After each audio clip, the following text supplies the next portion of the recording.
एक और चीज ऐड करना चाहूंगा, जो दूसरे फैक्टर होते हैं एकेडमिक्स के अलावा। तो एक उसमें से है सोशल मीडिया डिस्ट्रैक्शन। आजकल सोशल मीडिया पे इतने प्लेटफॉर्म हो गए हैं, लाइक इंस्टाग्राम, फेसबुक। और वहाँ पे हर हर लोग कनेक्ट रहते हैं, सारे कनेक्ट रहते हैं, स्कूल से लेकर कॉलेज। तो कनेक्टिविटी काफी ज्यादा इंक्रीज होगी। उससे नेगेटिव इम्पैक्ट ये है कि हम लोग ना कंपैरिजन करने लगते हैं, राइट। अपने आप को, अपनी जर्नी को, अपनी सक्सेस को कंपेयर करने लगते हैं लोगों से, कि वो हमसे पहले सक्सेस हो गया या हो गए, हम कब सक्सेस होंगे। तो उनको मैं यही मैसेज देना चाहूंगा कि सबसे ज्यादा इंपॉर्टेंट जो है इस एग्जाम के लिए, वो डिसिप्लिन है। तो आपको डिसिप्लिन लाइफ जीनी है अभी से ही। आप कोर्सेज में जाओगे, वहां पे भी जीनी है, अभी से ही स्टार्ट कर दो, प्रॉपर शेड्यूल बनाओ, जितना टाइम कम वेस्ट हो उतना ज्यादा ट्राई करो, कम वेस्ट हो, पीयर ग्रुप अच्छा बनाओ। और फेलियर से कभी मत डरो, क्योंकि आप अगर मेहनत कर रहे हो तो आपको सक्सेसफुल डेफिनेटली मिलेगी, कभी ना कभी मिलेगी। अपनी फैमिली पे और भगवान पे विश्वास रखो। और फेलियर्स आए तो उससे डरना नहीं, उससे सीखना है बस, कि मैंने गलती क्या करी, उसको इम्प्रूव क्या करना लास्ट टाइम। मोस्ट ऑफ लोग फेल ही होते हैं, हर कोई फर्स्ट अटेम्प्ट में नहीं निकालता। मैं भी 2 बार फेल हो गई, थर्ड अटेम्प्ट में निकाला है। तो फेलियर्स तो एक पार्ट ऑफ द जर्नी है। तो आपको उससे सीखना ही है। Welcome Vishal on Tag Talks. Good morning sir. Good morning. First of all, I would like to congratulate you on getting selected in Central Armed Police Forces as an assistant commandant. And recently, you have also got a force allocation and you got CSF, right? Yes sir, I Okay. Got CSF and it was my first preference. So, what was your reaction when when the result was declared by the UPSC initially? CFF का जो result आया, आपका initial reaction क्या था? And how did you find out? आपने result check किया था या फिर आपके फ्रेंड्स या किसी फैमिली मेंबर ने बताया? सर जब ये रिजल्ट आया था तो उस वक्त तो मैं स्टडी कर रहा था। उस वक्त मुझे पता भी नहीं था, बट ये था कि जो मेरे जो फ्रेंड्स हैं उनको मैंने बता रखा था, अपना रोल नंबर शेयर किया हुआ था। मैंने उन्हें बोला था जब भी रिजल्ट आए तो आप लोग देख के बता देना, हुआ नहीं हुआ। क्योंकि ऐसा पता तो होता नहीं है। होप तो होती है सबको, बट कंफर्म किसी को नहीं होता है। इतना कंपटीशन होता है तो अपना एफर्ट ही कर सकते हैं। तो मेरा फ्रेंड है, उसने ही चेक किया था और मुझे बताया था। और जब मुझे पता चला तो उस वक्त मैं लाइब्रेरी में था, मैं बाहर आया। सबसे पहले तो मैंने खुद दोबारा चेक किया कि मतलब कोई प्रैंक तो नहीं कर रहे, तो हंसी मजाक कर रहे हो, प्रैंक कर रहे हो। तो मैंने खुद चेक किया दोबारा, और रियली में सिलेक्शन हुआ था। और मुझे उस वक्त काफी ज्यादा अच्छा फील हुआ, काफी एक्साइटेड फील हुआ कि फाइनली इतने टाइम की मेहनत है वो आगे फ्रूटफुल हुई। और सबसे पहले फिर मैंने अपनी मदर को कॉल किया घर पे, उन्हें बताया, और फिर फादर को बताया। तो वो लोग भी काफी खुश थे, उनके आंखों में आंसू थे, उनकी मैंने वीडियो कॉल की थी। मैं देखना चाहता था उनका क्या रिएक्शन है। तो वो मोमेंट अभी तक मुझे याद है, और मेरे ख्याल से वो लाइफ टाइम तक रहेगा। विशाल, ये जो आपने चीज बताई है कि कुछ मोमेंट ऐसी होती हैं वो एवर लास्टिंग होती है हमेशा, आप उसको you can leave it again. तो इसके साथ ही मैं ये पूछना चाहूंगा इसमें कि सिलेक्शंस होने के बाद आपकी लाइफ में क्या चेंजेस आया, क्योंकि मैं आपको कंटिन्यूअसली फॉलो कर रहा हूँ, कई बार मुझे आपके स्टेटस दिख जाते हैं। तो उनमें मुझे दिखता है कि you have been invited to certain certain programmes, you have been invited, यहाँ पे आपको इनवाइट किया गया है। तो कई बार बहुत सारी चीजें होती हैं, आपको उसमें बुलाया जाता है। तो एक रिकॉग्निशन के हिसाब से, और अगर आप किसी को ऐसे मैसेज देना चाहो कि भाई इसमें सेलेक्ट होने के बाद नो डाउट सोसाइटी के अंदर तो सोशल स्टेटस इंक्रीज होता ही है, और आप में भी पर्सनली इंडिविजुअली भी आप थोड़ा एम्पावर्ड फील करते हो, तो आपकी क्या फीलिंग थी after getting selected? Sir after getting selected, लोगों की एक्सपेक्टेशन जो है काफी बढ़ जाती है आपसे। आपको एज अ रोल मॉडल देखने लगते हैं लोग, जो आपसे इंस्पायर भी होते हैं। बिकॉज मेरी फैमिली में भी जो कुछ रिलेटिव्स हैं, और जो मेरे कॉलोनीज के लोग हैं हमारी एरिया के, वो काफी रिकग्नाइज करने लग गए सिलेक्शन के बाद। और वो भी काफी इंटरेस्ट दिखाने लग गए सर्विस के बारे में जानना चाहते हैं लोग। तो उन लोगों को भी पता चला CAPF के बारे में। और काफी लोग ऐसे थे जो इसके लिए प्रिपेयर करना चाहते हैं, मुझे देखते हुए कि हाँ, कि अगर हमारे एरिया से एक पर्सन कर सकता था तो हम भी कर सकते हैं। और उसके साथ में ही जो स्कूल्स हैं जहाँ से मैं पढ़ा था, वहां से मुझे इनविटेशन भी आया, जैसे इंडिपेंडेंस डे पर भी उन्होंने बुलाया। तो काफी रिकग्निशन तो होती है सोसाइटी में। और उसके साथ साथ आपकी रिस्पॉन्सिबिलिटी भी बढ़ जाती है, बिकॉज आपको देखना पड़ता है कि आपका बिहेवियर कैसा है, आपको दूसरों को मोटिवेट भी करना है, दूसरों को समझना भी है। आप एक रोल मॉडल की तरह होने लग जाते हो लोगों के लिए। तो आपको अपनी रिस्पॉन्सिबिलिटी और ड्यूटीज भी उस हिसाब से देखनी पड़ती है। तो बहुत सही बात आपने बताई कि एज एन रिस्पॉन्सिबल पर्सन आपको फिर और उभर के आना पड़ता है, क्योंकि you have been seen as an role model. और अगर रोल मॉडल, अगर आपको सच में जो लोग मानते हैं, तो उस हिसाब से आपको बिहेव करना पड़ेगा, उस हिसाब से लोगों को गाइडेंस देनी पड़ेगी। अब थोड़ा सा हम आपके पास्ट में चलते हैं। When you did your college from Chandigarh university, as I can clearly remember, आपने वहां से ग्रेजुएशन की, and that too in civil engineering sir, Chandigarh civil. University civil engineering.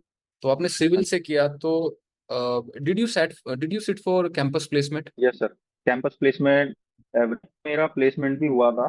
हम्म। और मैं ज्वाइन करने का भी सोच रहा था, क्योंकि हम्म। मेरी जो ग्रेजुएशन जो कंप्लीट हुई थी 2020 में, and hmm. It was a Covid 19 pandemic year. तो हम्म। उस वक्त थोड़ा पोज हो गया था वर्क एक्टिविटीज में, और ज्वाइनिंग वगैरह भी लेट हो रही थी उसकी वजह से। बट ज्वाइनिंग करते करते जो कंडीशंस होती है कंपनी की, वो चेंज हो गई थी। उन्होंने hmm. Condition 1 year of bond से 3 ईयर ऑफ बॉन्ड एक्सटेंड कर दिया। Earlier it was 1 year, but now, hmm. But then there was 3 years of extension. तो मुझे लगा कि 3 ईयर्स का बॉन्ड जो है वो काफी ज्यादा हो जाएगा, और हम्म। मैं एक्सटेंड नहीं कर पाऊंगा अपनी अपॉर्चुनिटीज को, कुछ और करना चाहूँ। तो मैंने फिर वो डिक्लाइन कर दिया था, मैंने सोचा कुछ और कर लेना। हम्म। तो उसके बाद मैंने कोविड टाइम पे ही प्रिपेयर करने की सोची कि सिविल्स का भी ट्राई करते हैं, अभी टाइम है तो। हम्म। तो उसके स्टार्ट करते ही और मुझे कॉन्फिडेंस भी आया। और हम्म। जो 21 का अटेम्प्ट था फर्स्ट, उसमें मेरा प्रीलिम्स भी हो गया था सिविल सर्विस का। तो उसके बाद से फिर मैंने सर पीछे मुड़ के देखा ही नहीं, फिर मैंने सोचा सिविल सर्विस में ही जाएंगे, इंजीनियरिंग हम्म। फील्ड से हटके। राइट। इसमें ऊपर ऐड करना चाहूंगा कि आप चंडीगढ़ यूनिवर्सिटी तो आते हैं। Chandigarh university is famous for cosmopolitan nature. वहाँ पे लोग जो हैं दूसरे कंट्रीज से भी आते हैं, देश दुनिया में, मतलब बहुत डाउन साउथ से भी लोग आते हैं, बहुत मतलब तरह तरह के लोग आते हैं। तो एक्सपोजर बहुत अच्छा हो जाता है चंडीगढ़ यूनिवर्सिटी का। तो क्या आपने यूनिवर्सिटी रहते हुए कभी सोचा था कि मैं इस डायरेक्शन में जाना चाहूंगा, मैं सिविल सर्विस की तरफ जाना चाहूंगा, मैं आर्म्ड फोर्सेस की तरफ जाना चाहता हूँ? क्योंकि वहाँ तो एनवायरनमेंट वाला होता ही नहीं है। वहाँ पे तो सब कॉर्पोरेट लाइफ और ये सब, स्टूडेंट लाइफ में तो सब मौज मस्तियां करते हैं। तो वहाँ पे आपकी थॉट प्रोसेस थी, अगर उस टाइम थी, तो कैसे आपने सोचा? या फिर ग्रेजुएशन होने के बाद आपको कैसे लगा कि हाँ, civil service it is because of your peer group, या फिर सोशल मीडिया से इन्फ्लुएंस होकर आपने सोचा कि इसमें मुझे जाना चाहिए? आपने सही कहा, जो कॉस्मोपॉलिटन कल्चर था यूनिवर्सिटी का, वो लीनियंट था थोड़ा हम्म। कॉर्पोरेट हम्म। जॉब की तरफ, कॉर्पोरेट प्राइवेट सेक्टर की तरफ। तो उधर कोई ऐसा सिविल सर्विस का कुछ गाइडेंस वगैरह था नहीं। हम्म। तो उधर से तो कुछ ऐसा मोटिवेशन आया नहीं। बट ये था कि 4th ईयर में बहुत हम्म। सारे ऑप्शन ओपन होते हैं लोगों के पास, सोचते हैं हम कि गेट करेंगे सिविल सर्विस, मतलब बहुत सारे करियर ऑप्शन होते हैं, उसमें से एक मुझे पता चला था सिविल सर्विस का। हम्म। और कुछ मेरे रिलेटिव्स ने थोड़ा गाइड किया इस चीज में कि हाँ आप जा सकते हो। थोड़ा थोड़ा बेसिक आइडिया था, but still complete focus engineering पे ही था। मैंने सोचा कि इंजीनियरिंग के बाद देखेंगे, जॉब के साथ साथ करते हुए अगर इंटरेस्ट लगा तो ही। बट कंडीशन ऐसी रखी कोविड 19 में कि मैं ज्वाइन नहीं कर पाया अपनी इंजीनियरिंग फील्ड को। So it was like a blessing in disguise. Hmm. मैं अगर ज्वाइन कर लेता, शायद हो सकता है कि मैं सीएपीएफ में, सिविल सर्विस की फील्ड में नहीं आ पाता सर। बट फिर भी आपने कैलकुलेटेड रिस्क लिया। आपके हाथ में ऑलरेडी कैंपस प्लेसमेंट थी, कैंपस प्लेसमेंट को आपने छोड़ा कि यार 3 साल का बॉन्ड हो गया है, मैं शायद जिंदगी में और कुछ ना कर पाऊँ, क्योंकि एक चीजें करने का एक समय होता है। उस समय में आज उस चीजों को अगर ट्राई कर लेते हो, उस डायरेक्शन में आप एनर्जी लगा लेते हो, तो हो जाती है। बाद में तो आप प्राइवेट सेक्टर या कॉर्पोरेट में आप बाद में घुस घुस घुस सकते हो, एक एक पर्टिकुलर टाइम पीरियड के बाद भी स्किल सेट है तो आपके पास, वो मना नहीं करेंगे। लेकिन यहाँ पे एज लिमिट है, तो इसलिए उसके हिसाब से आपको वो ट्राई करनी होती है। तो मेरा ये नेक्स्ट क्वेश्चन है विद रिस्पेक्ट टू सीएपीएफ। आपने 3 अटेम्प्ट सीएपीएफ के दिए, और थर्ड अटेम्प्ट में आपको सक्सेस मिली। पहले 2 अटेम्प्ट थे वो सिविल सर्विस के साथ आप इसको जरूर देते थे फॉर, मुझे ऐसा लगता है कि आप सिविल सर्विस के ही कैंडिडेट थे इस हिसाब से। फिर आप सीएपीएफ में इसलिए बैठते थे क्योंकि आपकी थोड़ी प्रिपरेशन हो जाए, दोबारा से आप चीज़ों को देखें या आपको पेपर राइटिंग करने को मिल जाए।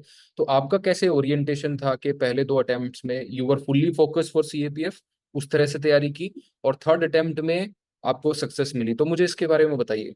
जी sir, you are right that my complete focus was on civil services.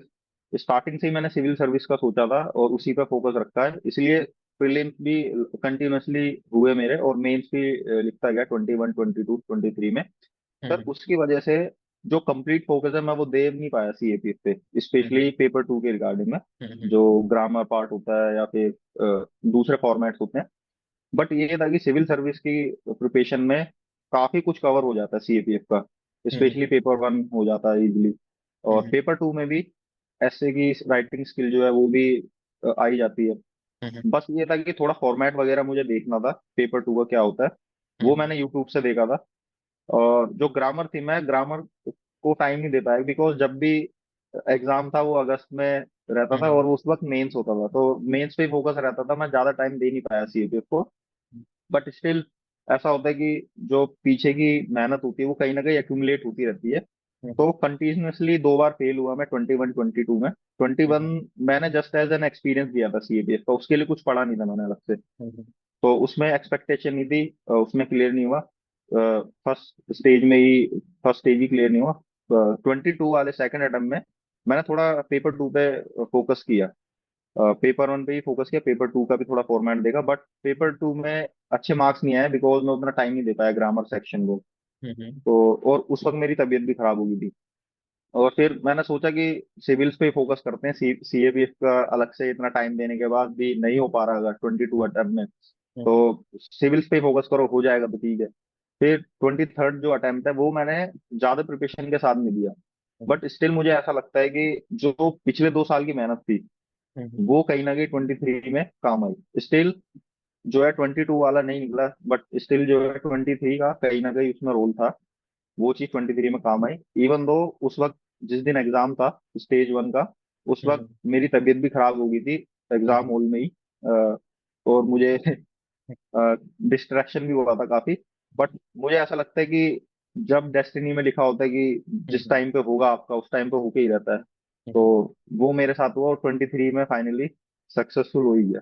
Similar situation एक और कैंडिडेट के साथ थी। मैं डिस्कशन कर रहा था गोपाल के साथ।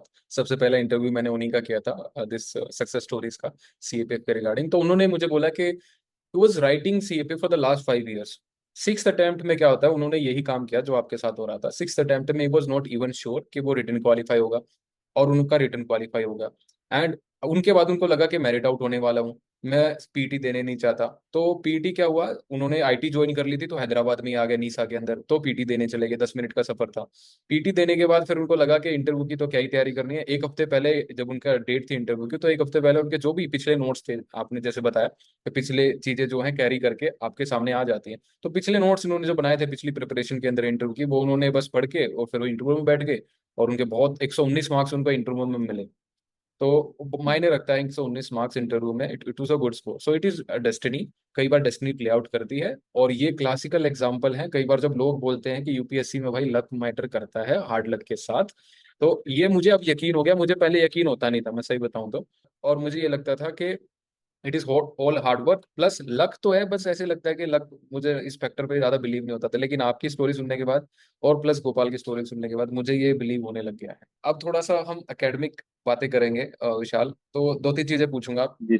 शायद अगर आप बता पाओ इसके बारे में, कि पेपर वन की प्रिपरेशन जो है आप सेपरेटली करते थे सीएपीएफ के लिए, या फिर सिविल सर्विस के जो सब्जेक्ट है उसी में से आप प्रिपरेशन, दोनों का सेम पैटर्न रहता था, और वो जो है आपके सीएपीएफ में भी काम आ जाते थे? सर पेपर वन के लिए जो मोस्टली सब्जेक्ट है वो सिविल से ही कवर हो जाते थे मेरे। हम्म। बट मैं क्या करता था, एग्जाम से कुछ दिन पहले ही एक हम्म। पीवाईक्यू का पैटर्न देख लेता था कि पीवाईक्यू हम्म। में कैसे क्वेश्चन आए हैं। तो हम्म। मैं जब रिवाइज करता था एक बार लास्ट कुछ 1 वीक में, तो मैं उसी टॉपिक्स पे फोकस करता था जो पीवाईक्यू में रिपीट्स हुए हैं। हम्म। और साइंस का जो सेक्शन था वो अलग से पढ़ा था, क्योंकि वो सिविल्स में इतना बेसिक हम्म। नहीं आता जितना ये बेसिक एकेडमिक टेक्निकल टाइप आता है। तो साइंस मैंने अलग से पढ़ी थी, उसके लिए मैंने लूसेंट यूज की थी, लूसेंट इनफ है लूसेंट। और 9th एंड 10th की एनसीईआरटी, हम्म। वो दोनों काफी हो गई थी। हम्म। पीवाईक्यू पे फोकस रहा था, बट मोस्टली सिविल से कवर हो गया था। और how many test did you write for paper one before CAPF? Sir CAPF के लिए तो स्पेसिफिकली मैंने टेस्ट ऐसे लगाए नहीं। हम्म। बट हाँ पीवाईक्यू के फॉर्म में ही मेरा टेस्ट हो जाता था, पीवाईक्यू में करता था, सॉल्व करने की कोशिश करता था, आंसर देखता था, वही टेस्ट होता पीवाईक्यू ओनली। आप आपके लिए टाइम मैनेजमेंट कोई इशू रहता था कि मैं 2 घंटे में 125 क्वेश्चन नहीं बना पा रहा हूँ? ये टाइम मैनेजमेंट इशू था आपके लिए कभी? नहीं सर, टाइम मैनेजमेंट इशू नहीं हुआ, क्योंकि सिविल्स में भी टाइम का थोड़ा इशू रहता है, तो उससे प्रैक्टिस हो गई थी सीएपीएफ के लिए। हम्म। बट हाँ इसमें भी लास्ट के टाइम पे आते आते ऐसा लगता है कि जल्दी जल्दी करना पड़े कुछ क्वेश्चन जो लास्ट के लिए रह जाते हैं, तो टाइम हम्म। तो हमेशा कम ही रहता है। प्रैक्टिस करके ही जाना चाहिए हर किसी को। तो हम्म। मेरे साथ भी था थोड़ा सा इशू, बट सिविल्स के साथ साथ वो कवर हो गया था। और पेपर टू की प्रिपरेशन पे आता है। देखो पेपर टू की प्रिपरेशन आपको भी पता है, कई बार आप नहीं कर पाए किसी कारणवश। तो आप सिविल्स की जब तैयारी करते तो क्या आप आंसर राइटिंग करते होगे? शायद उस आंसर राइटिंग ने आपकी पेपर टू में मदद कर दी हो सीएपीएफ की, कैसे राइटिंग आपकी थोड़ी बेहतरीन हो गई हो। तो मुझे ये बताइए आपने पेपर टू की प्रिपरेशन कैसे की, और कितने फुल लेंथ टेस्ट, या फिर फुल लेंथ टेस्ट नहीं लिखे तो कितने सेक्शनल टेस्ट, और सेक्शन भी नहीं लिखे तो कितने ऐसे लिखे थे before appearing for final exam? Sir paper two के लिए जो सिविल्स में हम ऐसे राइटिंग करते हैं और जो सीएपीएफ में आती है, वो कम्प्लीटली डिफरेंट ही है सर। हम्म ये मुझे रियलाइज हुआ था आफ्टर 22 अटेम्प्ट। 22 अटेम्प्ट में ऐसे में ऐसे लिख के आया था जैसे मैं सिविल्स में लिखता हूँ, फिलोसफिकल हम्म टाइप। उसमें हम्म डायमेंशन कम लिखी थी, डेप्थ ज्यादा थी। हम्म तो उससे क्या, पेपर टू में मेरे कम मार्क्स आए। और जो मैंने एनालाइज किया, तो उसके बाद पता चला कि एसए की स्ट्रेटेजी सीएपीएफ की अलग रहेगी। हम्म उसमें ग्रामर जो पार्ट है वो मैटर करेगा, ग्रामेटिकल मिस्टेक मिनिमम हम्म होनी चाहिए एसएज में। हम्म डायमेंशन ज्यादा होनी चाहिए, डेप्थ भले ही कम हो, डायमेंशन हम्म ज्यादा हो। और जितना ज्यादा डायमेंशन कवर करो, सोल्यूशन, प्रॉब्लम, इश्यूज, हिस्टोरिकल, सब कुछ कवर करना ज्यादा इंपॉर्टेंट है। ये मैंने 23 में इंप्लीमेंट किया, जिससे मार्क्स इंप्रूव भी हुए। एससी की प्रैक्टिस तो सिविल सर्विस के मेन से ही इतने आइडियाज आ जाते हैं, उससे हम्म होगी थी। बाकी फॉर्मेट देखा था मैंने प्रेस राइटिंग का, और हम्म जो आर्गुमेंट्स होती हैं, रिपोर्ट राइटिंग का, इनका फॉर्मेट देखा था। और कुछ प्रैक्टिस भी किए थे पीवाई की। हम्म मतलब एग्जाम में जाने से पहले कुछ टाइम पहले मैंने फॉर्मेट की प्रैक्टिस करके गया था। पीवाईक्यू के कुछ कुछ टॉपिक देख लिए थे, वो लिख के गया था। सारा मैं लिख नहीं पाया, काफी हम्म टॉपिक्स में लिख नहीं पाया, कुछ कुछ गिने चुने लिख पाया जो प्रैक्टिस के लिए, जस्ट ऐसे स्पेसिफिकली नहीं। और ग्रामर पार्ट के लिए मैं टाइम दे नहीं पाया, तो मैं यूट्यूब पे लेक्चर देख लेता था कुछ कुछ हम्म पार्ट के लिए, कुछ कुछ टॉपिक के लिए, पार्ट ऑफ स्पीच के लिए या फिर प्रोपोजिशन के लिए, ऐसे कुछ। ग्रामर के लिए कभी कर नहीं पाया मैं, इतना टाइम नहीं हम्म। दे पाया because of civil service means. हाँ बिल्कुल, आपने सही कहा कि आप दो एग्जाम्स की तैयारी कर रहे थे, तो आप सीएपीएफ एग्जाम को शायद इतना जस्टिस नहीं दे पाए, और आपकी जो प्रिपरेशन सिविल सर्विस की थी, वो सिविल सर्विस की प्रिपरेशन आप थोड़ा ट्विक करके सीएपीएफ में आप उसको इम्प्लीमेंट कर पाए। काफी कैंडिडेट जो है ये नहीं कर पाते हैं, आपने ये किया और आपको रिजल्ट मिला। क्योंकि सीएपीएफ एग्जाम के अंदर पेपर टू की प्रिपरेशन, जैसे आपने देखा कि 2 साल 2021 और 22 के अटेम्प्ट में आपको पता चल गया कि भाई ये ऐसे काम चलने वाला नहीं, आपको थोड़े आंसर्स जो है डिफरेंट लिखने पड़ेंगे। जैसे आपने बताया कि डायमेंशंस पे ज्यादा ध्यान देना पड़ेगा, डेप्थ की इतनी ज्यादा जरूरत नहीं है, क्योंकि 300 वर्ड्स में पूरा ऐसे लिखना है। वो आप समझ गए थे। कई बार लोगों को ये 5 अटेम्प्ट तक भी समझ में नहीं आता, आपको 2 अटेम्प्ट में चलो समझ में आ गया, और आपने वो इंप्लीमेंट कर लिया, तो दैट शोज कि आप फ्लेक्सिबल हो, ये भी दिखता है। और पीवाईक्यू का आपने बताया, पीवाईक्यू आप बहुत ज्यादा सोल्व नहीं कर पाए, लेकिन आपने सोल्व जरूर किए थे और उससे आपको बहुत चीजें समझ में आई थी। ठीक है, ये भी आपने दो चीजें बहुत अच्छी बताई। अब एक चीज मैं आपसे ये पूछूंगा, क्या आप नोट्स बनाते थे पेपर वन और पेपर टू के? सर नोट्स तो सिविल सर्विस के जो ठीक है। प्रिपरेशन कर रहा था उसी के साथ में ही नोट्स, हर सब्जेक्ट के कुछ कुछ नोट्स होते थे मेरे पास। हम्म शॉर्ट नोट्स होने चाहिए ऐसा मुझे लगता है, फॉर क्विक हम्म रिवीजन। क्योंकि हम्म लास्ट के टाइम पे आप पूरी बुक तो पढ़ नहीं पाएंगे, तो हम्म आपको चाहिए बिल्कुल क्रिस्प नोट, जो जो इंपॉर्टेंट चीज है, जो फैक्ट्स हैं, वो आप गो थ्रू हो सके लास्ट टाइम पे। तो हम्म शॉर्ट नोट्स होना बहुत ज्यादा जरूरी है। हम्म और पेपर टू के लिए तो स्पेसिफिकली अलग से शॉर्ट नोट्स नहीं थे, वो तो हम्म सिविल सर्विस के साथ में। तो मुझे लगा कि सिविल सर्विस की प्रिपरेशन काफी ज्यादा हेल्पफुल रही सीएपीएफ में भी। हम्म टॉपिक्स के लिए कंटेंट की कमी नहीं पड़ी, हम्म बस फॉर्मेट पता होना चाहिए था, और ग्रामेटिकल मिस्टेक्स वगैरह उन सब चीजों का ध्यान रखना था, क्योंकि ये प्रॉपर इंग्लिश का ही पेपर है। हम्म सिविल सर्विस में तो आपकी नॉलेज देखते हैं जीएस की, बट हम्म इसमें इंग्लिश का पेपर है, तो आपको ग्रामर का ध्यान रखना पड़ेगा जो सिविल्स में हम्म इतना मैटर नहीं करता, बट हम्म। पेपर टू में जरूर मैटर करता है, तो वो ध्यान रखना पड़ता है। ये बात आपने सही की, लर्निंग भी आपने सही बताई कि सिविल सर्विस में जहाँ थोड़ा नॉलेज चेक होता है, सीएपीएफ एग्जाम के अंदर शायद इतना नॉलेज चेक नहीं होता। ग्रामेटिकल मिस्टेक अगर आप कर रहे हो तो बहुत बड़ा इशू है।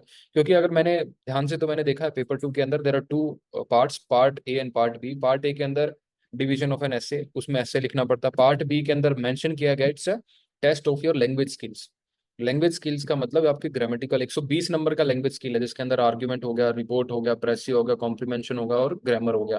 तो दैट शोज आप वहां पे ग्रामेटिकल मिस्टेक नहीं कर सकते, स्ट्रक्चर्स आपको ढंग से बनाने पड़ेंगे। तो ये एक बहुत मेजर लर्निंग है।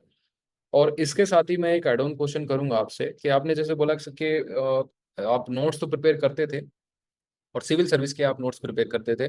तो सिविल सर्विस में अगर जो नोट्स आप प्रिपेयर करते थे, तो कौन से सब्जेक्ट के सबसे ज्यादा आपको लगता है कि रिवॉर्डिंग है नोट्स प्रिपेयर करना? इकोनॉमी के, ज्योग्राफी के, हिस्ट्री के, पॉलिटी के, या फिर एनवायरमेंट के? ये पर्टिकुलर नोट्स हमें प्रिपेयर कर लेनी चाहिए, ताकि ये सिविल सर्विस के साथ साथ सीपीएफ के लिए भी हमारे लिए फायदेमंद हो। सर सबसे ज्यादा फ्रूटफुल जो लगा मुझे वो साइंस सब्जेक्ट लगा। तो हम्म उसके लिए अलग से मैंने प्रिपेयर किया था और शॉर्ट नोट्स भी बनवाए थे मैंने। हम्म और उसके अलावा ज्योग्राफी के शॉर्ट नोट्स होना बहुत जरूरी है। हिस्ट्री के भी कुछ कुछ कर सकते हैं, मॉडर्न हिस्ट्री में जैसे हो गए। ऑल्दो हम्म अब काफी कॉम्प्लेक्स टफ क्वेश्चंस आ रहे हैं हिस्ट्री में, तो इतना ज्यादा फ्रूटफुल नहीं होगा, बट स्टिल टाइम है तो हिस्ट्री के भी शॉर्ट नोट्स हो फैक्चुअल टाइप चीजों में, तो काफी अच्छा रहेगा। और सी सेट वगैरह जो है, पेपर वन में सी सेट आता है, उसके भी नोट्स मैंने प्रिपेयर कर रखे थे जो रिपीटेटिव क्वेश्चन थे, तो हम्म लास्ट में गो थ्रू हो जाता था मैं। ऑल्दो हम्म उसके लिए प्रैक्टिस चाहिए। हम्म उसके अलावा इकोनॉमिक्स अब ज्यादा आ रही है। लास्ट ईयर भी 23 में भी काफी क्वेश्चन थे इकोनॉमिक्स के, तो इकोनॉमिक्स के भी हम्म शॉर्ट नोट्स होना जरूरी है, स्पेशली स्पेशली मैक्रो इकोनॉमिक्स जो है। राइट। तो हाँ जी। आपने 2024 का क्वेश्चन पेपर चेक किया एक बार, सीएपीएफ का? सर मैंने कुछ क्वेश्चन देखे थे, मैं पूरा देख नहीं पाया, उसको एनालाइज नहीं कर पाया अभी। ठीक है, तो अच्छे से एनालाइज मेन। नहीं कर पाए तो लोग हाँ कह जी। रहे हैं कि वो थोड़ा डिफिकल्ट साइड पे था इस बार। सिविल सर्विस का भी जो पेपर था वो कंपैरेटिवली इजी था, अगर हम सीएपीएफ से कंपेयर करें तो सीएपीएफ का जो पेपर वन था बहुत डिफिकल्ट था कंपैरेटिवली सिविल सर्विसेज। और मेरी भी लर्निंग है, मुझे कई चीजें तो ठीक है लगती हैं कि वन लाइनर थी उस पेपर के अंदर, लेकिन काफी चीजें थी जो थी वो बहुत फैक्चुअल थी, और काफी फैक्चुअल थी, और कहीं पे कुछ क्वेश्चन ऐसे थे जो एप्लीकेशन बेस्ड थे। तो और जैसे आपने बताया इकोनॉमी का पार्ट बढ़ता जा रहा है, और कुछ पॉलिटी के सिर्फ 6 या 7 क्वेश्चन आए थे उसके अंदर, वो भी हमारे लिए एक इसको समस्या तो नहीं बोलूंगा, के लिए एक नया ट्रेंड सेट हो रहा है कि अब जो है आपको हर एक सब्जेक्ट्स पे इक्वल फोकस करना होगा। ये नहीं पता कि आपको नेक्स्ट ईयर किसका वेटेज ज्यादा है किसका कम है, यू विल नेवर नो। तो कोई भी सब्जेक्ट जो आप स्किप नहीं कर सकते।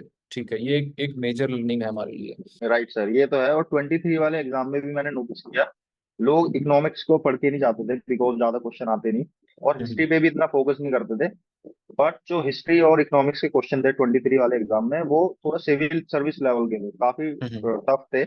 तो जिनकी प्रिपरेशन उस लेवल की थी, तो उनको डेफिनेटली एडवांटेज मिली थी सर उसमें। हम्म बाकी करंट अफेयर्स के नोट्स भी होने जरूरी है, ऐसा मेरा मानना है। किसी भी करंट अफेयर की कोचिंग के नोट्स जो हो गए, उसके शॉर्ट नोट्स जो आपको लगे कि पीवाईक्यू में रिपीट होते हैं, उसके शॉर्ट नोट्स बना लिए, सबके नहीं, जो मोस्ट प्रोबेबल हो सिर्फ उसके ही। सो ठीक है, एकेडमिक बात तो हमने कर ली है। अब कुछ चीजें मैं पूछना चाहता हूँ कि एज एन स्टूडेंट और एज एन एस्पेरेंट हम जब प्रिपरेशन करते हैं तो ये प्रॉब्लम तो हमें आती है, सब्जेक्ट से रिलेटेड स्टडी रिलेटेड तो हमें प्रॉब्लम आती है। तो इससे अलग और क्या प्रॉब्लम आ सकती है कैंडिडेट को, और उससे कैसे डील करना चाहिए? आपको क्या प्रॉब्लम थी, आप अपनी पर्सनल उससे बता सकते हैं अगर कोई चीज़ आप बता सकते हो, एकोमोडेशन से लेके, फाइनेंशियल से लेके, पीयर ग्रुप से लेके, फैमिली सपोर्ट से लेके, या फिर मेंटल इशू। कई बार ऐसे हो जाता है कि आप अकेले पड़ जाते हो, आपको ये भी इशू होने लग जाता है, तो साइकोलॉजिकल भी हो जाता है कुछ एस्पेक्ट। तो आपके लिए क्या चैलेंजेस थे और आपने उनको कैसे ओवरकम किए? सर डेफिनेटली, जो एकेडमिक्स के अलावा जो बाकी फैक्टर्स है वो काफी ज्यादा इंपॉर्टेंट रोल प्ले करते हैं। जैसे कि अगर मल्टीपल फेलियर्स हो रहे हैं एग्जाम में, तो एक स्ट्रेस आने लग जाता है स्टूडेंट के ऊपर कि हम्म वर्थ इट है एग्जाम की प्रिपरेशन करना, या फिर I am capable of that, क्या मैं इसके लिए बना हूँ या नहीं। वो सब क्वेश्चन आने लग जाते हैं, वो नॉर्मल है, ह्यूमन नेचर है।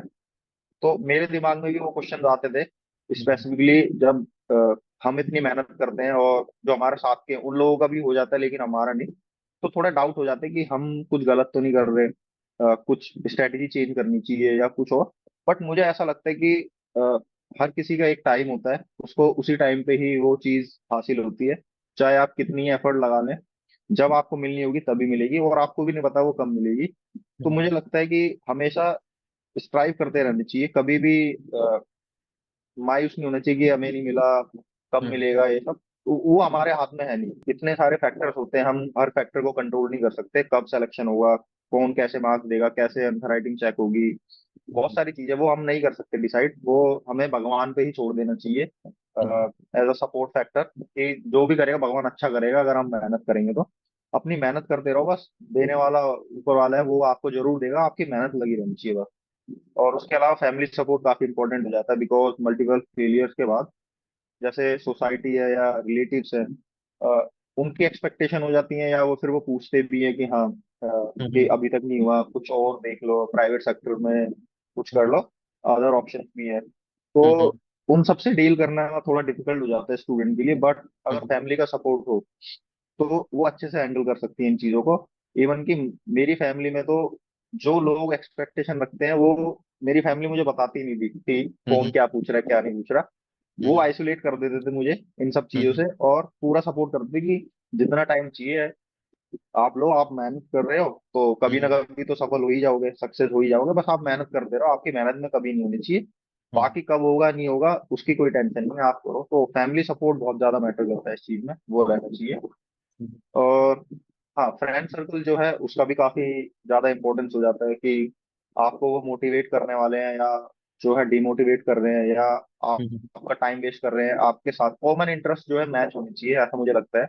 हम्म जो आपकी तरह ही उनके गोल हो, तो उनसे काफी आपको मोटिवेशन रहता है। अगर आप फेलियर भी होते हो तो कुछ टाइम बाद आप बाउंस बैक हो जाओगे, अगर आपके पास सपोर्टिव लोग हो, चाहे वो फैमिली हो फ्रेंड्स हो। तो मेरे साथ में वो फेवरेबल चीज रही, मेरे फ्रेंड काफी सपोर्टिव थे, मेरी फैमिली हम्म काफी सपोर्टिव थी। हम्म उससे मुझे बाउंस बैक होने में बहुत कम टाइम लगता था, और मैं वापस उसी एनर्जी से, इवन कि उससे ज्यादा एनर्जी से फिर से प्रिपरेशन स्टार्ट कर देता था, और फाइनली वो सक्सेस हुई गया। बिल्कुल, आपकी ये बात मुझे सही लगी कि आपका जो एक तो पीयर ग्रुप बहुत बेहतरीन था, जो सेम आइडियोलॉजी या फिर बोलोगे आप सेम गोल था, जिनका टारगेट था कि सीएपीएफ या फिर सर्विस में हमें जाना है, सेंट्रल सर्विस में या तो सिविल सर्विस में या फिर सीएपीएफ में हमें जाना है। तो ये करियर ओरिएंटेड या फिर गोल ओरिएंटेड जो लोग हैं, आप उनसे जुड़े थे, तो वो भी फायदेमंद था आपके लिए। दूसरी आपने बोला कि फैमिली एक एक सपोर्ट ऐसा होता है, कोई भी जितनी भी आपकी प्रॉब्लम आ रही है स्टडी से रिलेटेड, वो शायद एकदम से गायब भी कर सकते हो, उसमें ये पोटेंशियल होता है फैमिली में। और तीसरी आपने बोला कि कई बार कई बार ऐसा प्रेशर भी होता है कि ड्यू टू मल्टीपल फेलियर्स, कई बार या तो रिलेटिव होंगे या फिर समटाइम्स फैमिली ऑल्सो दे से कि कुछ और देख लो। तो आपने ऐसे कहा था कुछ और देख लो, तो कुछ और देख लो वाली फीलिंग आपके दिमाग में कब मतलब आई आई तो आपने कैसे सोचा कि मुझे और करियर अल्टरनेटिव्स क्या होने चाहिए, मेरे क्या और करियर प्रोस्पेक्ट्स हो सकते हैं apart from this government exams, या फिर including this government exams, excluding civil service and CAPF, तो आपने कौन से वो एग्जाम्स की तैयारी करने के लिए सोचा? मेरे साथ भी ऐसे कई बार मौका आए, कुछ मोमेंट्स आए जहाँ पे मैंने सोचा कि शायद कुछ और ट्राई कर लेना चाहिए, या फिर प्राइवेट सेक्टर में ही देख लेना चाहिए जहाँ से मैंने इंजीनियरिंग की थी, इंजीनियरिंग हम्म फील्ड में ही, सिविल फील्ड में ही चले जाना चाहिए। तो मेरे पास थे कुछ ऑप्शन, मैंने रखा था कि हाँ, अगर कभी लगा कि मल्टीपल फेलियर्स के बाद मुझे जाना पड़े तो मैं सिविल फील्ड में अपना जाऊंगा, सिविल इंजीनियरिंग फील्ड में। या हम्म फिर एक और ऑप्शन सोचा था मैंने कि जब इतनी अच्छी प्रिपरेशन हुई है सिविल्स की, तो उसको वेस्ट क्यों जाने दें। तो मैंने सोचा था कि एमबीए भी कर सकता हूँ मैं, एमबीए करने में, क्योंकि उसमें काफी बेनिफिट मिल जाता है प्रिपरेशन का। हम्म मेरे साथ के हैं कुछ कोलीग, उनको काफी एडवांटेज मिला सिविल सर्विस की प्रिपरेशन का, तो उनको आईएम कोलकाता वगैरह आराम से मिल गया था। हम्म तो मैंने वो भी सोचा, दो ऑप्शन रखे थे। हम्म बट ये था कि वो इतना ज्यादा डोमिनेट नहीं कर पाया दूसरा करियर ऑप्शन, बिकॉज कंटिन्यूअसली मैं मेंस लिख ही रहा था, प्रीलिम्स हम्म हो रहा था, मेंस लिख रहा था।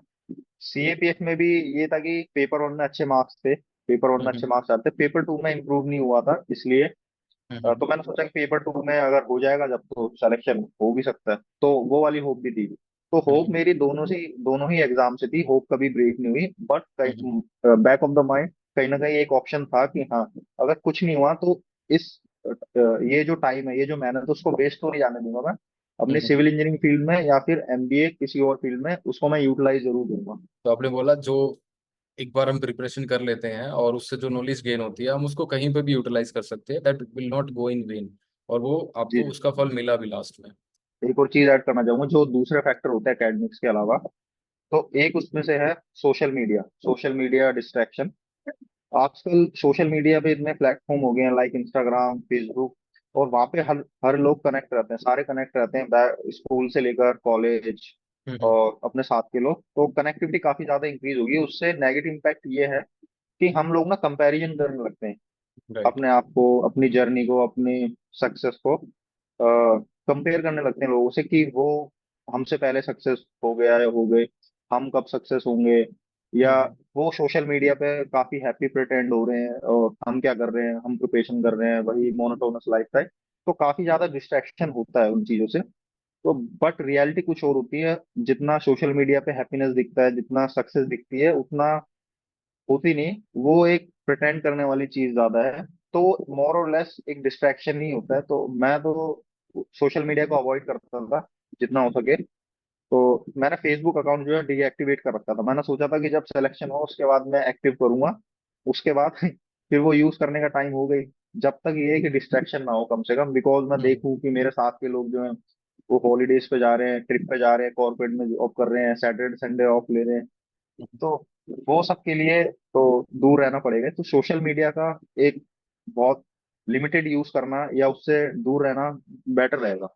बिल्कुल सही बात आपने बोली कि सोशल मीडिया इम्पैक्ट करता है आपकी प्रिपरेशन, और आपने फेसबुक अकाउंट जो है डीएक्टिवेट भी कर दिया था, क्योंकि वो जो पोस्ट होती हैं जैसे सिलेक्टिवली डालते हैं कि this is the best phase of my life and, और वो फिर लोगों को दिखाना होता है उसके बिहाइंड द पिक्चर। वो पिक्चर 3 सेकंड में, मतलब जो भी रील होगी 10 सेकंड की होगी, और उसके बाद जो लाइफ में डिफिकल्टीज होती है, अपनी अपने आप को बैड लाइट में कोई भी नहीं सोशल मीडिया प्लेटफॉर्म पे शो नहीं राइट। करना चाहता। सो एक ये बहुत बड़ा कंसर्न हो गया यूथ में।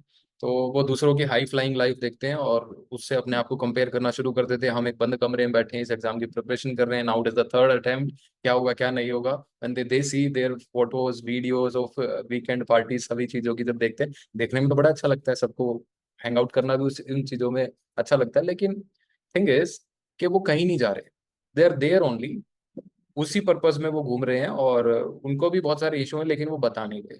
ठीक है, no doubt they are earning some money, but, और आप ये जो है सभी चीजों को त्याग करके एक वनवास वाला ही प्रोग्राम है और उस हिसाब से आप प्रिपरेशन कर रहे हो, तो ये एक लार्जर कोर्स के लिए कर रहे हो, ठीक है, तो उसका बेनिफिट आपको मिलेगा। राइट। ओके। तो कुछ क्वेश्चन ऐसे करूंगा मैं अब आपसे कि आपका एक टिपिकल डे शेड्यूल कैसे रहता है जब आप प्रिपरेशन फेज में, अभी भी करंटली आप प्रिपरेशन फेज में हो, तो आपका टिपिकल डे शेड्यूल कैसे होता है? किस टाइम आप उठते हो, उसके बाद आप किस टाइम पढ़ाई करते हो, और आपका लंच का टाइम, और उसके बाद रिक्रिएशन का टाइम, और रात को जब भी मतलब आप कोई टीवी या फिर कोई सीरीज देखते हो, या फिर रात को भी आप बुक रीडिंग करके सोते हो, तो किस तरह का आपका टिपिकल डे शेड्यूल है? सर डेली शेड्यूल जो रहता है मेरा, वो एक दिन पहले ही डिसाइड हो जाता है। एक दिन पहले इन द सेंस रात को ही, कि नेक्स्ट डे मुझे क्या क्या पढ़ना है, क्या क्या शेड्यूल रहेगा। हम्म। तो यूजली मैं अराउंड 5:30 या 6 तक मॉर्निंग में उठ जाता हूँ। उसके बाद हम्म। जो है फिजिकल एक्टिविटी, चाहे वो रनिंग हो या जिम हो, वो मैं रेगुलर करता हूँ, क्योंकि फिजिकल एक्टिविटी होना जरूरी है मोनोटोनस लाइफस्टाइल में। हम्म। उसके बाद जो है ब्रेकफास्ट होता है। ब्रेकफास्ट हम्म। के बाद मैं लाइब्रेरी जाता हूँ। अराउंड 8:30 to 9 मैं लाइब्रेरी चले जाता हूँ। उसके हम्म। बाद सबसे पहले न्यूज़पेपर वगैरह पढ़ के, और जो भी मैंने हम्म। लास्ट डे का शेड्यूल बनाया होता है कि मैं इतने इतने हम्म। टाइम में ये पढ़ूंगा, मैंने फिक्स कर हम्म। रखा होता है कि 9 to 10 ये सब्जेक्ट पढ़ना है, 10 to 11 ऐसे करके, हम्म। मतलब आवर के हिसाब से डिसाइड कर रखा होता है क्या पढ़ूंगा तो क्या हम्म। पढ़ूंगा। उसके बाद अराउंड 1 PM लंच होता है। लंच 15 मिनट्स करने के बाद आधा घंटा जो है थोड़ा ब्रेक देता हूँ मैं, कुछ सीरीज देख ली, यूट्यूब सर्च कर लिया, कुछ भी हम्म। ऐसा, या फिर फ्रेंड से बात कर ली, कुछ भी ऐसा जो थोड़ा रिलैक्सिंग हो, क्योंकि स्ट्रेस होता है तो वो हम्म। रिलीज भी करना चाहिए। हम्म। उसके बाद फिर अराउंड 2 PM फिर से मैं स्टडी में लग जाता हूँ, till around 5:30 in the evening. तब तक स्टडी होती है। 5:30 अराउंड मैं थोड़ा ब्रेक लेता हूँ, अपना जैसे हॉबीज होगी उनको परस्यू करने के लिए, लाइक मैं फ्लूट प्लेइंग करता हूँ, फ्लूट प्लेइंग, और हम्म। अभी मैंने हारमोनिका भी स्टार्ट किया है, हम्म। तो वो दोनों करता हूँ। मैं मेडिटेशन भी करता हूँ 15 मिनट्स। हम्म। तो ऐसा कुछ करके स्ट्रेस रिलीफ हो जाए, थोड़ा अच्छा लगे, वो चीज हम्म। करने के बाद फिर दोबारा अराउंड 6-6:30, हम्म। डिपेंड करता है। उसके बाद फिर मैं स्टडी में लग जाता हूँ, और रात को अराउंड 10 to 10:30 फिनिश हो जाता है मेरा शेड्यूल। फिर उसके हम्म। बाद मैं रात को सोने चले जाता हूँ। सोने से पहले ये होता है कि मैं ट्राई करता हूँ कि बुक रीडिंग का, लेकिन बुक रीडिंग हमेशा नहीं हो पाती। कभी कभी हम्म। कुछ कभी कभी कुछ बात करनी होती है, फ्रेंड से, फैमिली से बात करनी होती है, हम्म। या फिर कुछ सोशल मीडिया का यूज करना होता है, इन द हम्म। सेंस बहुत लिमिटेड टाइम के लिए। मतलब एक रिक्रिएशनल चीज के उसमें, तो बुक रीडिंग और कभी कभी ये सब चीजें दोनों मिक्स करके फिर उसके बाद मैं सो जाता हूँ। तो बुक रीडिंग में आप एडिशनल लिटरेचर पढ़ते हो या फिर सेम एकेडमिक? सर वो नॉन फिक्शनल पढ़ता हूँ सर मैं, अकेडमिक से हटके।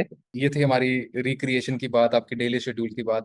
अब आते हैं हम, आपने इंटरव्यू दिया सीएपीएफ का, तो कुछ ऐसी मोमेंट इंटरव्यू में जो कि काफी अनएक्सपेक्टेड थी, एक ऐसा क्वेश्चन पूछ लिया, इसको कैसे मैं आंसर करूं, या फिर ऐसा कोई हंसी मजाक का कुछ ऐसा इंसिडेंट हुआ आपके इंटरव्यू में, कुछ कुछ याद है? जी सर, एक क्वेश्चन था ऐसा, आई थिंक हम्म। वो साइकोलॉजिस्ट थे सर, तो हम्म। उनकी तरफ से था, और वो मैं प्रिपेयर था, बट एक्सपेक्टेड, मतलब ऐसे क्वेश्चन कुछ होंगे तो मैं पहले से प्रिपेयर रहूंगा।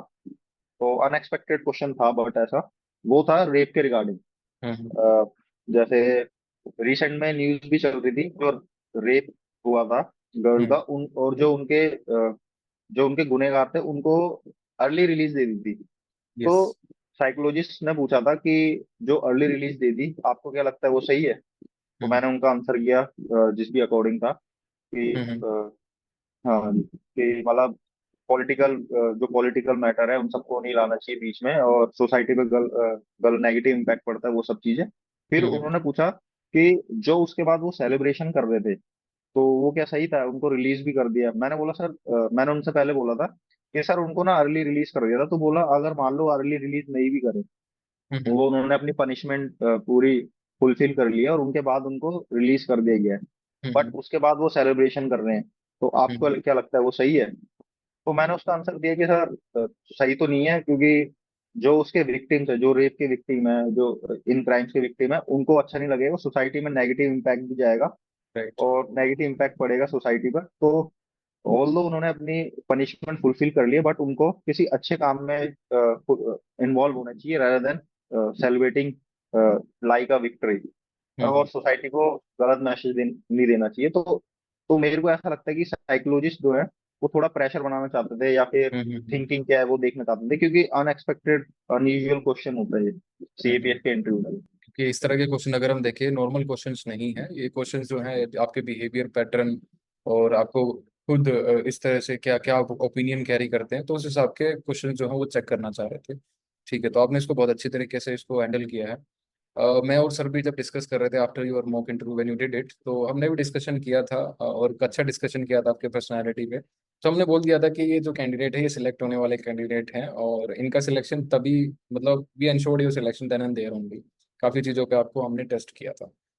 ठीक है तो अब I want to know that we conducted your mock interview and you were also the part of this interview guidance program. So how was your experience with the interview guidance program? Sir, जो interview guidance programme था वो मुझे एक friend से पता चला था, तौसीफ। तो उसके थ्रू पता चला, तो मैंने ज्वाइन किया, और फीस भी काफी कम थी, बहुत मिनिमम अफोर्डेबल फीस थी, तो मैंने कहा हम्म व्हाई नॉट टू ट्राई। और पहला इंटरव्यू भी था, तो मैं हर वो चीज करना चाहता था जो मुझे सक्सेस दिलाए। हम्म तो मैंने ज्वाइन किया। उसके बाद जो आपने प्रॉपर फॉर्मेट में वीडियोस बना रखी थी वो काफी हेल्पफुल थी, इजी टू एक्सेस थी। हम्म और जो जो एक्सपीरियंस इंटरव्यू में रहा मेरा, वो सब चीजें मेरे को पहले ही पता चल गई थी कि हाँ, इंटरव्यू में ऐसी ऐसी चीजें हो सकती है। वो आपके वीडियोस के थ्रू या आपके लेक्चर्स के थ्रू ही पता चला था कि अगर हम एंटर हम्म करेंगे तो सिटिंग अरेंजमेंट ऐसे होगा, क्योंकि मैंने तो पहले कभी दिया नहीं था इंटरव्यू। यस बट मेरे को वो सब चीजें पहले से ही आपके थ्रू पता चल गई थी कि हम्म ऐसा ऐसा एनवायरनमेंट रहने वाला है, इतने लोग होंगे, हम्म इस तरह के क्वेश्चन पूछेंगे, उनको कैसे टैकल करना। तो आपका जो इंटरव्यू गाइडेंस प्रोग्राम था वो काफी ज्यादा हेल्पफुल रहा। और साथ में जो डॉक्यूमेंट्रीज की वीडियोस भी अपलोड कर रखी थी आपने, वो भी काफी हम्म हेल्पफुल रही फोर्सेस हम्म को समझने के लिए, उनके रोल्स को, उनकी रिस्पॉन्सिबिलिटीज को। तो जो इंटरव्यू में आंसर किए थे मैंने कुछ क्वेश्चंस, उसमें वो सब डॉक्यूमेंट्रीज, वो सब वीडियोस भी काफी हेल्पफुल रही। उनकी रोल रिस्पॉन्सिबिलिटीज को समझ के ही मैंने आंसर दिया, तो काफी हेल्पफुल रहा। फिर उसके बाद जो मॉक टेस्ट दिया था आपके साथ, मॉक इंटरव्यू, वो भी मुझे काफी ज्यादा सिमिलर लगा जो रियल इंटरव्यू हुआ था। मैंने काफी और भी जगह इंटरव्यू दिए थे, मॉक टेस्ट भी, मॉक इंटरव्यू दिए थे, बट आपका जो इंटरव्यू है वो थोड़ा मेरे को ज्यादा सिमिलर लगा, जो क्लोज लगा रियल इंटरव्यू से। जिस जिस पैटर्न पे आपने क्वेश्चन पूछे, टेक्निकल बैकग्राउंड, हॉबीज और करंट अफेयर्स, वो काफी उसी पैटर्न पे ही थे। तो हम्म मेरी काफी अच्छी प्रैक्टिस हो गई थी, पहले ही मुझे फीडबैक मिल चुका था कि हाँ, अगर जो कुछ मिस्टेक्स है तो वहाँ वहाँ नहीं करनी, वहाँ पे इम्प्रूव करके ही जाना। तो वो तो काफी ज्यादा हेल्पफुल रहा। Thank you for the feedback. बहुत अच्छा फीडबैक आपने दिया और आपने कुछ और भी फीडबैक मुझे दिया था कि कहाँ कहाँ थोड़ी बहुत इंप्रूवमेंट करने की जरूरत है उस पर भी हम काम करेंगे। तो अब एक लास्ट आपसे एक मैं मैसेज चाहता हूँ all those aspirants who would be appearing in 2025 for CA of assistant commandant exam. तो उनके लिए आप आपके लिए क्या छोटा सा मैसेज रहेगा with respect to preparation with respect to this journey with respect to life. अगर आप कोई छोटा सा मैसेज दे सकते हैं उनके लिए। तो उनको मैं यही मैसेज देना चाहूंगा कि सबसे ज्यादा इंपॉर्टेंट जो है इस एग्जाम के लिए वो डिसिप्लिन है। तो आपको डिसिप्लिन लाइफ जीनी है अभी से ही। आप फोर्सेस में जाओगे वहां पे भी जीनी है, अभी से ही स्टार्ट कर दो, प्रॉपर शेड्यूल बनाओ, जितना टाइम कम वेस्ट हो उतना ज्यादा ट्राई करो, कम वेस्ट हो, पीयर ग्रुप अच्छा बनाओ, और फेलियर से कभी मत डरो, क्योंकि आप अगर मेहनत कर रहे हो तो आपको सक्सेसफुल डेफिनेटली मिलेगी, कभी ना कभी मिलेगी। हम्म, अपनी फैमिली पे और भगवान पे विश्वास रखो, और फेलियर्स आए तो उससे डरना नहीं है, उससे सीखना है बस कि मैंने गलती क्या करी, उसको इम्प्रूव क्या करना लास्ट टाइम। मोस्ट ऑफ लोग फेल ही होते हैं, हर कोई फर्स्ट अटेम्प्ट में नहीं निकालता, मैं भी 2 बार फेल हो गई, थर्ड अटेम्प्ट में निकाला है। तो फेलियर्स तो एक पार्ट ऑफ द जर्नी है, हम्म, तो आपको उससे सीखना ही है, तो फेलियर से कभी नहीं डरना। डिसिप्लिन रहना है, फैमिली और फ्रेंड्स का काफी इंपॉर्टेंस है, उनको हमेशा अपने क्लोज रखना है, भगवान पे विश्वास रखना है। बहुत अच्छा मैसेज आपने दिया और बहुत कम शब्दों में बहुत बड़ी बड़ी आपने जो सही रियलिटी वाली बातें हैं वो आपने बताई। आई होप कैंडिडेट इनको जो है इम्प्लीमेंट करेंगे अपनी लाइफ में और बहुत कुछ अच्छा कर पाएंगे। सो थैंक यू विशाल, बहुत शॉर्ट नोटिस पे आप हमारे साथ कनेक्ट हुए और with in 12 to 14 hours you are ready to give to share your success story. Thank you very much. Thank you sir, and again I am very grateful that I I connected with you. आपका काफी support रहा interview guidance programme में भी, क्योंकि आप बस एक text away थे, कुछ भी क्वेश्चन होता था मैं आपसे एक टेक्स्ट में पूछता था और काफी क्विक रिस्पॉन्स रहता था आपका भी। तो हम्म, वो एक काफी इंपॉर्टेंट चीज हो जाती है इस हम्म, प्रोफेशन में, कि आपको कोई एक मैसेज पे ही रिप्लाई करने वाला, कॉल पे रिप्लाई करने वाला पर्सन हो आपके साथ, गाइड करने वाला। हम्म। आपको एक कंटिन्यूअसली गाइड करने के लिए एक मेंटर चाहिए, और वो आपने काफी अच्छा रोल निभाया। और थैंक यू। बाकी स्टूडेंट्स को भी मैं यही गाइड करना चाहूंगा कि जो जो जो भी चीजें अभी तक मैंने बताई उसको समराइज करने के साथ साथ एक मेंटर का होना बहुत ज्यादा जरूरी है। और मैं यही एडवाइस करना चाहूंगा, एक मेंटर जरूर होना चाहिए, और आपके आपके ऐसा मेंटर काफी थैंक काफी यू। इंपॉर्टेंट रोल प्ले करता है generally. Thank okay, you sir. Thank you. Thank you. You have suggested rightly that you should have a right mentor. तो एक राइट मेंटर होना आपकी जरूर जर्नी में बहुत जरूरी है। तो विल हैंड हेयर और नेक्स्ट इंटरव्यू जो हम करेंगे when you will be in the NISA, जब आप सीएसएफ की ट्रेनिंग कर रहे होगे, तो आफ्टर मिड टर्म जब 6 महीने की आप ट्रेनिंग कंप्लीट कर चुके होगे, then will have a interview again to see a major transformation in you. So thank you Vishal, thank you coming and thank you sir. Sharing your thoughts. Thank you. So will and thank here. You. Thank you, thank you Vishal. Thank you.